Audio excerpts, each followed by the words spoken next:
एक लग्न प्रेम कहाणी भाग 16. सगळे गेस्ट हळूहळू पार्टी हॉलमध्ये येत होते. अवनीसुद्धा सिद्धार्थने दिलेला जो काही ड्रेस होता तो ड्रेस घालते. ती आज खूप छान एखाद्या परीसारखी त्या ड्रेसमध्ये दिसत होती. सगळेजण एकत्र पार्टी हॉलमध्ये जमलेले होते. सिद्धार्थ गेस्टसोबत बोलण्यामध्ये बिझी होता. तोपर्यंत इकडे सिद्धार्थची फॅमिली पार्टी हॉलमध्ये एंटर होते आणि सगळ्यांचे लक्ष त्या दिशेला जाते. ही नक्की कोण आहे हे कोणालाच समजत नव्हते. सगळीकडे याच गोष्टीची चर्चा झालेली होती. एवढी सुंदर मुलगी नक्की कोण आहे? सिद्धार्थचे लक्षसुद्धा त्या दिशेला जाते. तो बघतो तर अवनी पुढून येत होती. अवनीला ड्रेसमध्ये बघून सिद्धार्थ खूपच खुश झालेला होता. त्याची अवनीवरून नजर अजिबात हटतच नव्हती. कधी एकदा तो अवनीशी बोलतोय असं सिद्धार्थला झालेलं होतं. ही पार्टी लवकरात लवकर संपवायला हवी असं सुद्धा त्याला खूप वाटत होतं. ही एवढी सुंदर मुलगी कोण आहे? कोणी सेलिब्रिटी आहे का ही? देशमुख फॅमिलीने एवढ्या सुंदर मुलीला कुठे लपवून ठेवले होते? एका ग्रुपमध्ये अवनीबद्दलच चर्चा सुरू होती. कारण याआधी त्यांनी कधी अवनीला बघितलेलं नव्हतं आणि सिद्धार्थच्या कानांवरती या सगळ्यांचं बोलणं सहजपणे पडत होतं. आणि या सगळ्यांचे बोलणे ऐकून सिद्धार्थला खूपच राग येत होता. सिद्धार्थची अशी अवस्था बघून विकी सिद्धार्थला समजावण्याचा प्रयत्न करत बोलतो. सिद्धार्थ, एवढा नको चिडूस. वहिनी एवढ्या सुंदर दिसतच आहेत की सगळे त्यांच्याकडे बघत राहणारच ना. विकीचे बोलणे ऐकून सिद्धार्थसुद्धा गप्पच बसतो. सगळेजण एकमेकांना भेटत होते. सगळ्यांना देशमुख फॅमिलीला भेटायचे होते. तोपर्यंत सीमा आणि अविनाश तिथे येतात. सीमा आणि अविनाशला बघून अवनीसुद्धा खूप खुश झालेली होती. आई, बाबा, अवनी आनंदाने बोलते आणि त्यांच्याकडे जाते. अविनाश जाऊन अवनीला भेटतात. बेटा, कशी आहेस तू? बाबा, मी मस्त आहे. तुम्ही सांगा, तुम्ही कसे आहात? अवनी, बाळा, मी सुद्धा खूप छान आहे बघ. अवनी, तुला काही त्रास तर नाही ना का होत तिथे? अविनाशराव हळू आवाजातच अवनीला विचारतात. तेच अवनी हसते आणि बोलते, नाही हो बाबा, तुम्ही समजताय तसं काही नाही. उलट मी खूप खुश आहे. बाळा, अशीच नेहमी आनंदी राहा. तुझ्या आनंदातच माझा आनंद आहे. तेच इकडे अविनाशरावांना भेटल्यानंतर अवनी सीमाला भेटायला जाते. पण सीमा मात्र पूर्णपणे अवनीला इग्नोर करून दुसऱ्या ठिकाणी जाते. आई अशी का वागत आहे? मागच्या वेळी तर माझ्या लग्नाचे गिफ्ट देण्यासाठी आई ऑफिसमध्ये आलेली होती. तेव्हा तर आई माझ्याशी नीट बोललेली होती.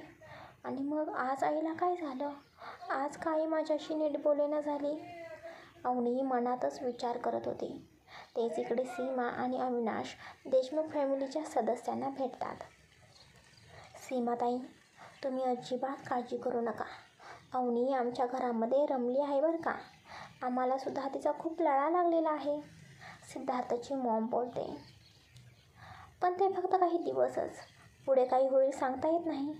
सीमासुद्धा दोऱ्यातच सिद्धार्थच्या मॉमकडे बघत बोलते. सीमाचे बोलणे कोणाला समजत नव्हते. म्हणजे? सिद्धार्थची मॉम विचारते. काही नाही, म्हणजे अवनी आहेच तशी असं मला बोलायचं होतं. सीमा कशी तरी सारवासारव करत बोलते. पण सीमाचे बोलणे अवनीला काही वेगळेच वाटले होते. काहीतरी वाईट घडणार आहे अशी तिच्या मनाला हुरहुर लागलेली होती. सीमाचे वागणे बघून अवनी बेचैन झालेली होती. म्हणून ती एका साईडला बसते. तोपर्यंत तिच्या कानांवरती एक ओळखीचा आवाज पडतो. हे अवनी, कशी आहेस तू? तो आवाज ऐकून अवनी पाठीमागे वळून बघते तर समोर जय उभा होता. जयला बघून अवनी पटकन उठते आणि बोलते, सर तुम्ही? हो, मीच. कशी आहेस अवनी तू? सर, मी ठीक आहे. तुम्ही कसे आहात? अवनीसुद्धा हसत विचारते. हे काय, मी सुद्धा मस्तच आहे. मी असं सिद्धार्थकडून ऐकलं होतं की मागे तू आजारी पडली होतीस. नंतर तू आणि सिद्धार्थसुद्धा दिल्लीला गेला. त्यामुळे आपली भेट होऊ शकली नाही. जय बोलतो. हो सर, ते सिद्धार्थ सरांचं काम होतं ना, म्हणून मला जावं लागलं. अवनी बोलते. हां, येस, आय नो. जय आणि अवनी दोघेजण बोलत होते तोपर्यंत इकडे एक आवाज येतो. हे गाईज, इकडे लक्ष द्या. आता एका फॅशन शो होणार आहे. आपल्या शहरातल्या टॉप 10 मॉडेल्स आज इथे आलेले आहेत. आणि आता इथे रॅम्प वॉक होणार आहे. जी मॉडेल तुम्हा सगळ्यांना आवडेल ती मॉडेल जय सर आणि सिद्धार्थ सर यांच्या प्रोजेक्टासाठी निवडली जाणार आहे. So guys, are you ready? Yes. खाली उभे असलेले सगळे जोरात ओरडतात. स्टेजवर रॅम्प वॉक सुरू होतो. एक एक मॉडेल्स पुढे येऊन रॅम्प वॉक करत होत्या. सगळेजण हे खूप एन्जॉय करत होते. सिद्धार्थ आणि अवनीसुद्धा जवळच उभा राहून कोणती मॉडेल चांगली कोणती नाही याबाबत एकमेकांशी चर्चासुद्धा करत होते. अहो, या सगळ्या मॉडेल्स खूप छान आहेत. तुम्ही तुमच्या प्रोजेक्टसाठी कोणालाही निवडू शकता. अवनी सिद्धार्थकडे बघून बोलते. हो, बघूया आता. सिद्धार्थ सुद्धा बोलतो. सिद्धार्थच्या मनात वेगळेच काही चालले होते. त्याला कधी एकदा हा सगळा काही फॅशन शो संपतो आणि तो अवनीला त्याच्या मनातले सगळे काही सांगतो असं खरं तर त्याला झालेलं होतं. तो त्याच क्षणाची वाट बघत होता. सगळ्या मॉडेल स्टेजवरती आलेल्या होत्या. फक्त एक लास्टची मॉडेल आता राहिलेली होती. तेवढ्यात एक जण माईकवरून मोठ्याने बोलतो. आता फक्त एक लास्टची मॉडेल राहिलेली आहे. तेच तो आवाज ऐकून मॉडेल रॅम्प वॉक करतच स्टेजवरती येऊ लागते. सुरुवातीला तिच्या चेहऱ्यावर अंधार पडलेला होता. त्यामुळे ती मॉडेल नक्की कोण आहे हे कोणालाच माहिती नव्हते आणि समजलेसुद्धा नव्हते. पण हळूहळू त्या मॉडेलच्या चेहऱ्यावरती उजेड येऊ लागतो. तिला बघून आता मात्र सगळेजण आश्चर्यचकित होतात आणि जास्तीत जास्त देशमुख फॅमिलीला आश्चर्यचकित झालेलं सगळ्यांनी बघितलं होतं. सगळेजण तिच्याकडे आश्चर्याने बघत होते. अंतरा? अविनाशराव बोलतात. अंतराला बघून सगळेजण आश्चर्यचकित झालेले होते. अचानक अंतरा येईल असे कोणालाच वाटले नव्हते. सिद्धार्थ तिच्याकडे रागाने बघत होता. अवनीला सुद्धा खूप मोठा धक्का बसलेला होता. अंतरा आली म्हणजे आता मला जावं लागेल हा विचार तिच्या मनात पटकन आला. ती जी काही स्वप्न बघत होती ती एका क्षणात संपलेली होती. मागून सीमा अवनीच्या कानात बोलते. या घरातून बाहेर जायला तयार राहा. आता माझी अंतरा परत आलेली आहे. तेच अवनीच्या डोळ्यातून पटकन पाणी येतं. आता तिची फॅमिली म्हणून असे आता तिच्याजवळ कोणीही राहिलेले नव्हते. अवनी एकदा सिद्धार्थ आणि एकदा अंतरा या दोघांकडे बघते. अवनी काही क्षणातच कोणालाही न सांगता कोणाला काहीच न समजता तिथून निघून जाते आणि बाहेर एका गार्डनमध्ये उभी राहते. देवा, का माझं नशीब असं का आहे रे? आता कुठे माझ्या आयुष्यात सुख येत होतं असं मला वाटत होतं. पण ते सुखसुद्धा आता तुला नको होते का रे? मी स्वतः लग्न केलं नाही तरीसुद्धा तू जबरदस्तीने मला हे लग्न करायला भाग पाडलंस. जबरदस्तीने तू माझं आणि यांचं नातं जोडलंस. तू माझं नशीब लिहिलं आणि आता मला स्वतःहून सिद्धार्थच्या आयुष्यातून बाहेर जावं लागत आहे. आता अंतरा आली आहे. आता माझी या घराला काहीही गरज नाही ना. सगळ्यांना फक्त अंतरा पाहिजे, अवनी नाही. हे सुद्धा खूप खुश होते असं मला वाटत होतं.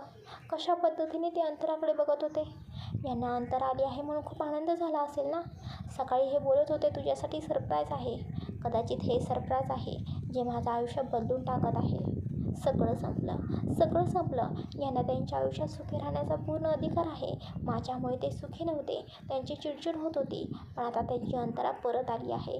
आता ते सुखाने संसार करतील. आता माझी काहीच गरज नाही. माझे जे काम होते ते मी केले. आता मला या सगळ्या माणसांपासून लांब गेलं पाहिजे. सगळ्यांपासून लांब गेलं पाहिजे, अगदी लांब. अवनी रडतच अंधारातून चालू लागते. ती कुठे जात आहे, ती पुढे काय करणार आहे हे तिला अजिबात माहिती नव्हतं. ती फक्त रडतच त्या रस्त्याने जात होती. इकडे सगळेजण अंतराला बघून खूपच आश्चर्यचकित झालेले होते. पण उगीचच इतक्या पाहुण्यांसमोर इतक्या गेस्टसमोर कोणताही तमाशा करायचा नव्हता. त्यामुळे सगळेजणच गप्प होते.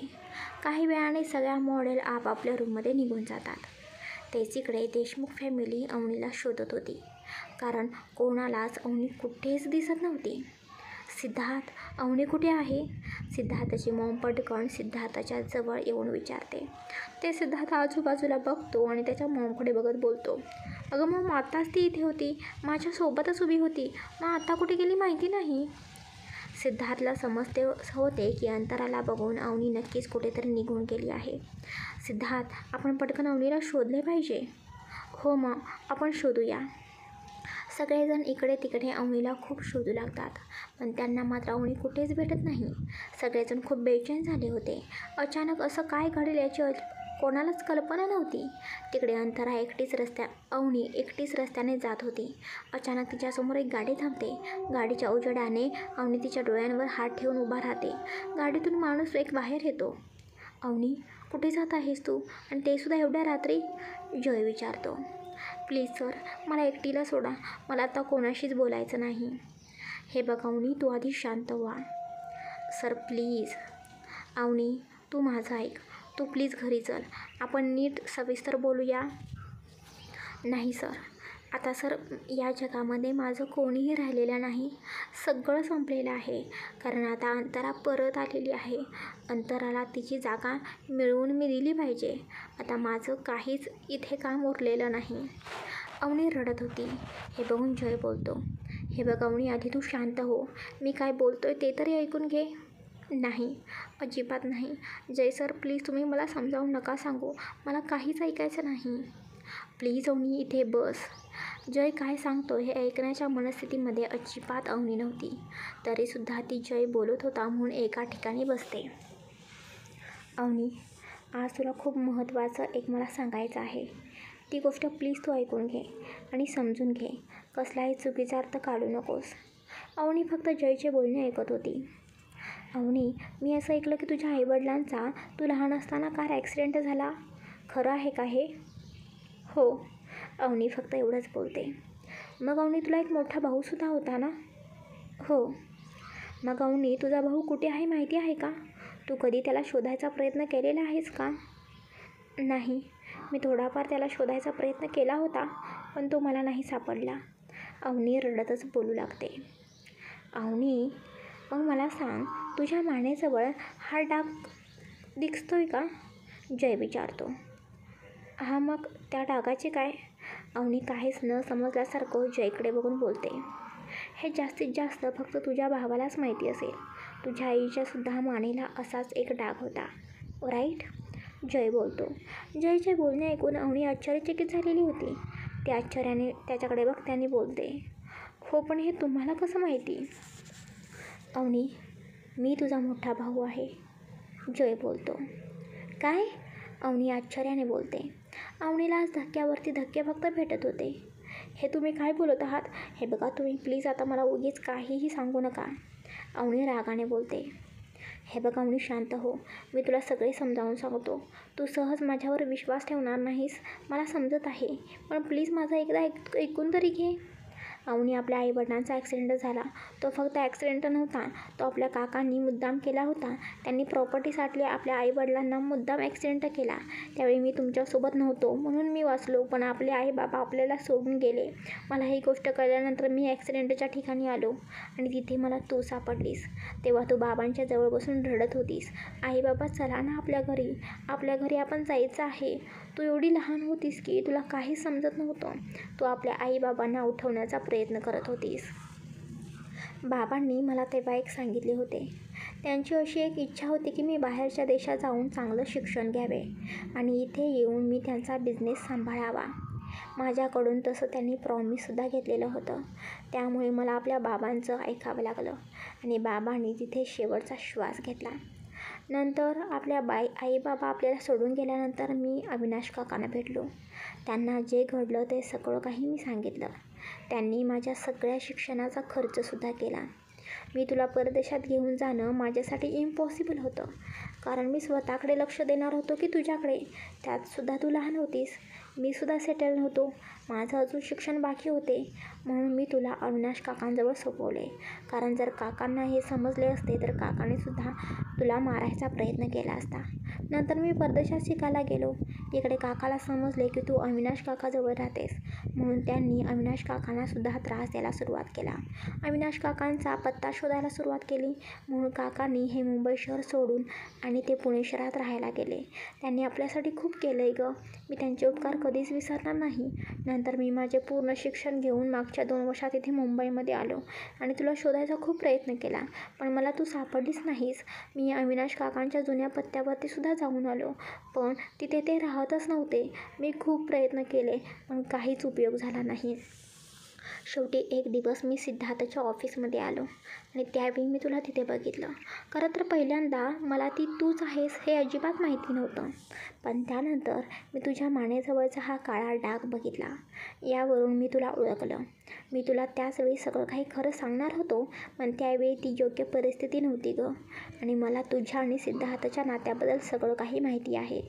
मागच्या 2 महिन्यामध्ये तुझ्यावरती हल्ले होत होते. तुझा कोणीतरी पाठलाग करत होते. ती माणसं आपल्या त्या नालायक काकाचीच होती. काका तुला शोधायचा प्रयत्न करत आहे. तुझ्या सेफ्टीसाठी मी आणि सिद्धार्थ खूप काळजी घेत होतो. सिद्धार्थने मला खूप सपोर्ट केला. तो 24 तास तुझ्यासोबत असायचा. आम्ही तुझ्या आजूबाजूला बॉडीगार्डसुद्धा लावले.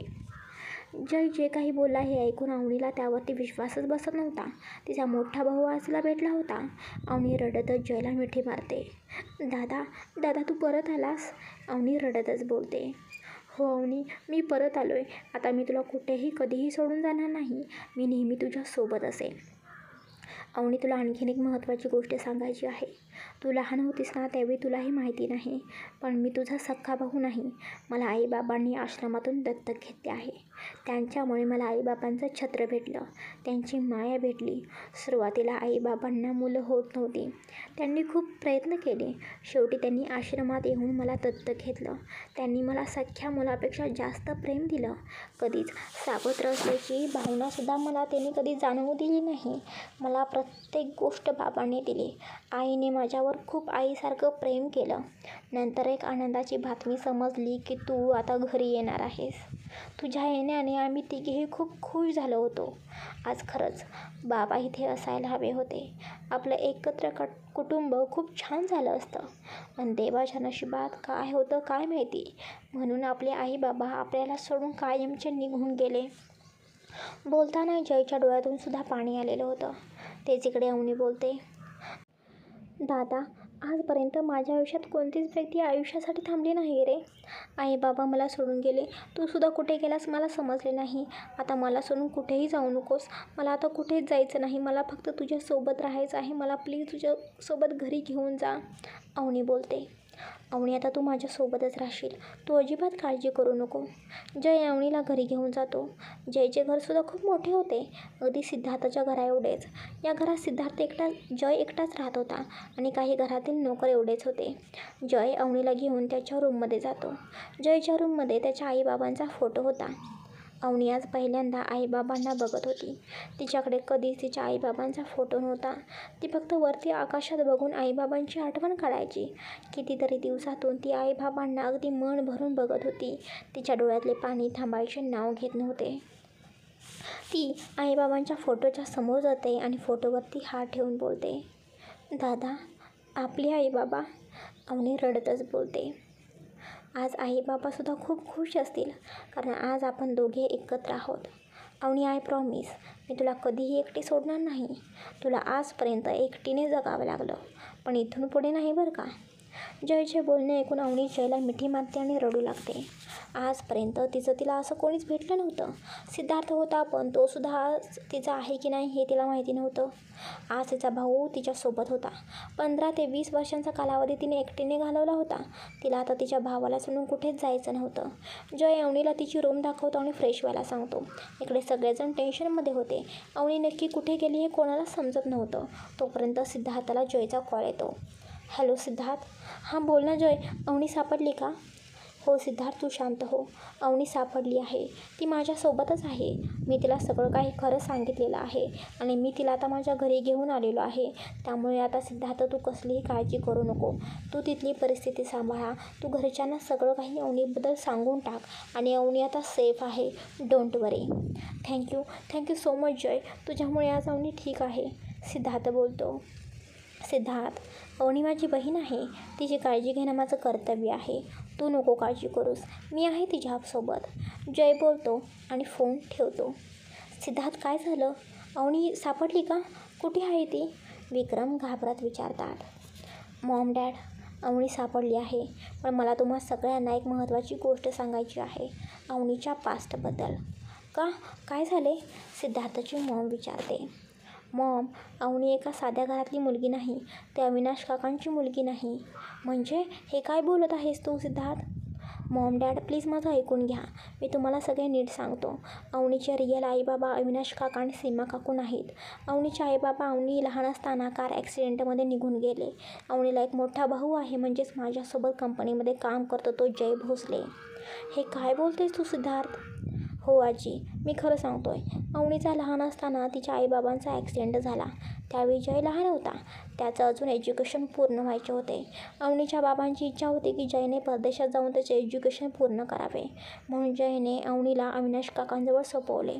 अवनीचे काका त्यांनी अवनीच्या आईवडिलांचा ॲक्सिडेंट घडवून आणला, कारण त्यांना त्यांच्या प्रॉपर्टीचा हिस्सा पाहिजे होता. अवनीचे आईबाबा ॲक्सिडेंटमध्ये निघून गेले. त्यांनी नंतर अवनीचा शोधायचा प्रयत्न केला, म्हणून अविनाश काकांनी मुंबई सोडून ते पुण्याला शिफ्ट झाले. नंतर जय इकडे आला, पण त्याला अवनीचा पत्ता लागला नाही. एकदा ती ऑफिसमध्ये आला होता, तेव्हा त्याने अवनीला पाहिले. तिथेच त्याची खात्री पडली की हीच अवनी आहे. सिद्धार्थ काय बोलत आहे यावरती कोणाचाच विश्वास बसत नव्हता. अवनी एवढ्या मोठ्या घरची असेल असे कोणालाच माहिती नव्हते. आता तुम्ही अवनीची काळजी करू नका, अवनी ठीक आहे. जयने अवनीला त्याच्या घरी नेली आहे. सिद्धार्थचे बोलणे ऐकून सगळ्यांना आता कुठे बरे वाटले होते, कारण अवनी सुखरूप होती. सिद्धार्थ रागात इकडे अंतराच्या रूममध्ये जातो. सिद्धार्थला बघून अंतरा पळत असे त्याने सिद्धार्थला मिठी मारते. Siddharth, I am sorry, I am really sorry. माझं चुकलं, पण मी तुला खूप मिस केलं. हे 3 महिने मी कसं घालवले आहेत माझं मला माहिती. सिद्धार्थ अंतराला स्वतःपासून दूर करतो आणि रागात बोलतो. अंतरा, तुझी हिंमत कशी काय झाली मला फसवायची? तुला लग्नच करायचे नव्हते तर तू हे आधी का मला सांगितले नाहीस? Siddharth, I am really sorry. I know तुला माझा खूप राग आला आहे, पण मी हे सगळं माझ्या करिअरचा विचार करून केले रे. सिद्धार्थ, तू खूप मोठा बिझनेसमॅन आहेस आणि तुझ्या स्टेटसला मी शोभायला पाहिजे ना, यासाठी मी सगळं काही केलं रे. अंतरा, मी तुला प्रपोज करताना कधीच स्टेटसचा विचार नव्हता केला, मग तू तरी का स्टेटसचा विचार केलास? सिद्धार्थ, मी असं ऐकलं होतं की तुझ्या घरामध्ये एकदा लग्न झाले की स्त्रियांना बाहेर नोकरी करून देत नाहीत, आणि मला एक मॉडेलिंग करायचे होते. ते माझं एक स्वप्न होतं, म्हणून मी तो निर्णय घेतला. मी हे सगळं काही फक्त माझ्या करिअरसाठी केले आहे. राईट, तू तुझ्या करिअरचा विचार करून भरलग्न मंडपातून निघून गेलीस, पण त्यावेळी कधी तू तुझ्या आईबाबांचा माझा विचार केलास का? नाही ना. आणि तुझ्याबद्दल माझ्या घरच्यांना सगळे काही माहिती होते, मग ते तुला कसे काय करिअर करू देणार नव्हते? उलट सगळ्यांनी तुला सपोर्ट केला असता. पण नाही, तू खूप चुकीची वागली आहेस अंतरा. तुझ्यामुळे एका व्यक्तीचं आयुष्य खराब झालं आहे. तुझ्यामुळे ती कसलाच विचार न करता लग्नाला तयार झाली, आणि आता तू अशी अचानक आली आहेस, तर तुझ्यामुळे ती व्यक्ती आता माझ्यापासून लांब गेलेली आहे. म्हणजे सिद्धार्थ, हे तू काय बोलतोयस? मला काहीच समजलं नाही. अंतरा, तू कोणालाच न सांगता भरलग्न मंडपातून निघून गेलीस, पण इथे तुझ्या घरच्यांना किती जणांचे बोलणे ऐकून घ्यावे लागले होते माहिती तरी आहे का गं तुला? तू कसलाच विचार न करता निघून गेलीस. तू गेलीस, पण इथे तुझ्या बाबांची इज्जत तुझ्या बहिणीने म्हणजे अवनीने वाचवली. ती कसलाच विचार न करता फक्त काकांच्या सांगण्यावरून लग्नाला तयार झाली. आम्हाला तर वाटले होते अवनीने मुद्दाम तुला लपवून पैशांसाठी हे सगळं काही केले आहे, त्यामुळे आम्ही तिला पोलिसांच्या हवाले करणार होतो. पण नाही, अवनी तशी नाही. या 3 महिन्यांमध्ये तिने सगळ्यांची मनं जिंकली, आणि आता तू परत आली आहेस तर ती कोणालाच काहीच न सांगता इथून निघून गेली. अवनीने सिद्धार्थसोबत लग्न केले हे ऐकून अंतराला खूपच राग आलेला होता, पण अवनी स्वतःहून निघून गेली यामुळे ती खूप खुश होती, कारण आता तिच्याजवळ आणखीन एक संधी होती सिद्धार्थला जवळ येण्याची. सिद्धार्थ, तू अवनीशी लग्न केलेस? तुझं तर माझ्यावरती प्रेम होते ना, मग का तू तुझ्याशी लग्न केलेस? अंतरा, हे सगळं नाईलाजाने झालंय, कारण तू न सांगता निघून गेलीस. अरे पण सिद्धार्थ, आता मी आले आहे ना, आता आपण लग्न करूया. तू अवनीला लवकरच डिवोर्स दे, आणि आता तसंही ती स्वतःहूनच निघून गेली आहे ना. अंतरा, तू हे काय बोलत आहे? तुला समजतंय का गं? हे आता कसं काय शक्य आहे? तू आधीच या सगळ्या गोष्टींचा विचार करायला पाहिजे होतास. सिद्धार्थ, प्लीज तू मला समजून घे. माझे करिअर माझ्यासाठी खूप महत्त्वाचे होते. माझ्या करिअरसाठी मी हे सगळं काही केलेले आहे. तुझ्यासाठी दिवसरात्र मेहनत करून मी टॉप लेवलची मॉडेल झालेली आहे. प्लीज सिद्धार्थ, मला माफ कर आणि प्लीज मला समजून घे. अंतरा बोलतच रडते आणि सिद्धार्थला मिठी मारते. अंतराला शांत करण्यासाठी सिद्धार्थसुद्धा अंतराला मिठी मारतो. एका बाजूने अंतराने जे केले ते तिच्या करिअरच्या बाबतीत योग्यच केलं असं सिद्धार्थला वाटत होते. तिकडे अवनी खिडकीजवळ उभा राहून आकाशामध्ये चंद्र बघत होती. आजपर्यंत जे काही घडले ते सगळं काही तिच्या डोळ्यासमोर येत होते. तिला या सगळ्या गोष्टीचा खूप त्रास होत होता. सिद्धार्थची तिला खूपच सवय झालेली होती. तोपर्यंत तिच्या मोबाईलवर एक मेसेज येतो. अवनी मोबाईल चेक करते तर एक व्हिडिओ होता. त्यामध्ये अंतरा आणि सिद्धार्थ एकमेकांना घट्ट मिठी मारून उभा होते. हा व्हिडिओ बघून अवनीच्या डोळ्यातून पाणी थांबत नव्हते. कॉंग्रॅच्युलेशन हो, तुम्ही दोघे एकत्र आलात. आता तुमच्या आयुष्यात मला काहीही जागा नाही. अवनीच्या डोळ्यात पाणी होतं, पण चेहऱ्यावरती जबरदस्ती एक हसू होतं. पण तिला या सगळ्या गोष्टीचा खूपच त्रास होत होता. चला गाईस, आजचा हा भाग कसा वाटला नक्की भरभरून कमेंट्स करून सांगा. बाकी आपले सिद्धार्थ आणि अवनी आता तर लांब झालेले आहेत. आता बघूया आपल्या सिद्धार्थच्या मनामध्ये काय आहे. तो अवनीला निवडतो की अंतराला, हे पुढच्या भागात तुम्हाला समजेलच. पुढचा भाग उद्या अपलोड होईल. Bye, take care.